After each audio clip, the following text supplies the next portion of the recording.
Dans cette vidéo-là, je vais t'expliquer comment je fais tellement d'argent avec le altcoin. Je veux t'expliquer un peu les risques derrière un investissement dans les altcoins et pourquoi il faut faire tellement attention. Premièrement, quand tu fais un investissement dans un altcoin, il faut que tu saches qu'il y a les statistiques. Ce sont les statistiques dépassantes qui disent que 90% de toutes les altcoins vont disparaître. Si tu vas là, tu peux voir les altcoins dans les années 2013 et après tu peux voir le altcoin dans les années 2017 et maintenant on va voir les altcoins dans les années 2021.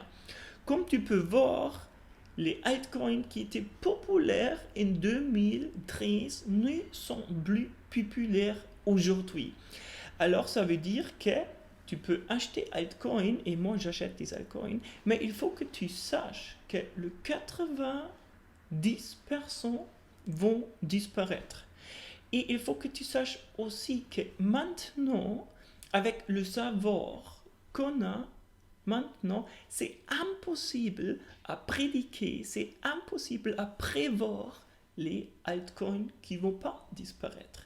Alors, on n'a pas de manière pour décider quels altcoins vont disparaître et quels altcoins ne vont pas réussir, quels altcoins vont disparaître. Mais ça ne veut pas dire qu'il ne faut pas les acheter. Ce que tu peux faire, et ça je fais toujours au début d'un bull market, j'achète des altcoins, mais j'achète beaucoup d'altcoins. J'achète comme 10 projets que je crois aux bases de mon analyse, que je peux partager dans les prochaines vidéos. J'achète comme 10 altcoins différents parce que je sais que c'est impossible à prévoir le altcoin qui vont faire le son X. Alors j'achète 10 altcoins différents et quand ils commencent à faire des profits énormes, je prends des profits.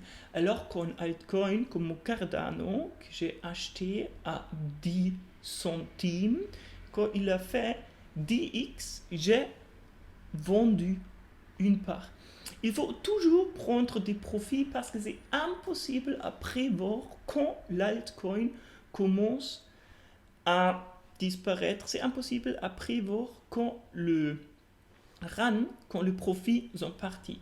Alors, comme je t'ai montré au début, il y a des statistiques que c'est impossible à prévoir quand ça va arriver, mais ça va arriver avec une probabilité très haute que le altcoin va disparaître. Alors, toujours, quand je fais beaucoup d'argent avec un altcoin, je le vends.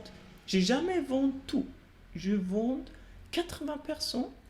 Et avec ce 80%, j'achète les altcoins et les crypto-monnaies que je crois et dans lesquelles j'ai confiance. Alors avec les 80%, j'achète Ethereum et Bitcoin. Avec les 20%, je reste avec ce altcoin parce que c'est toujours possible que ces altcoins vont faire de nouveau beaucoup de profits. Et ça, c'est ma stratégie. Je fais toujours une stratégie où j'achète beaucoup de altcoins parce que c'est impossible à prévoir. Et après, un altcoin a fait beaucoup de revenus, quand un altcoin a fait beaucoup de profits, je le vends. Et je le fais ainsi comme Dogecoin, je le fais ainsi comme Cardano, je le fais ainsi comme Sol. Je le fais ainsi comme toutes les altcoins qui ont fait beaucoup de profits et j'ai fait tellement d'argent avec cette stratégie. Le problème est que la plupart des personnes achètent le bon altcoin, mais après, ils ne le vendent pas. Mais si tu ne prends pas des profits, il faut que tu saches que tu vas probablement tout perdre. C'est exactement ce que je voulais dire dans cette vidéo-là. Si tu aimes ce vidéo et si le vidéo t'a dû un peu de valeur, je suis très heureux si tu mets un commentaire disant que tu as appris et si tu me donnes un like. Merci et on se voit pour la prochaine vidéo. Je m'appelle Balthazar. À toutes.